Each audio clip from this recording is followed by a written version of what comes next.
შეესწირა.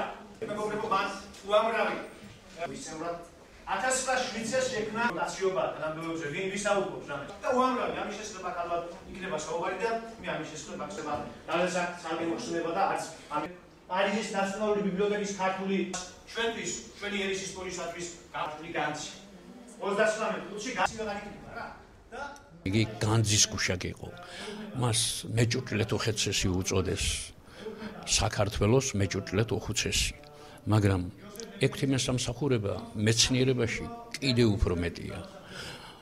მან ქართულ არქეოლოგიას დაუდო საფუძველი. ის ტერმინები, რომელიც ქართულად ეხლა გვაქვს არქეოლოგიაში, სწორედ პირველი ექვთიმე იყო, რომელმაც ეს შემოიღო. ის არის ერთ-ერთი დამაარსებელი უნივერსიტეტისა.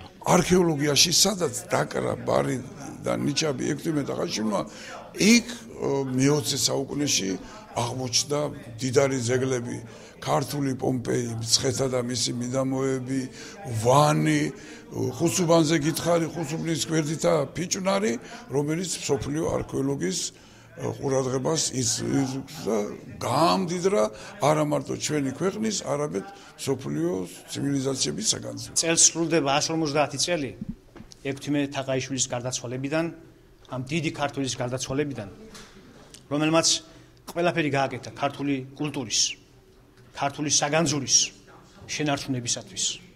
იგი ჭეშმარიტად გახდა საქართველოს მეჭურჭლეთ უხუცესი, დაავადებული საქართველოს ჭირისუფალი, მაგრამ ჩვენ და საუბედუროდ იგი უჭირისუფლოდ წავიდა ამ ქვეყნიდან. ჩვენ 1953 წელს ერთ არის გამჩნო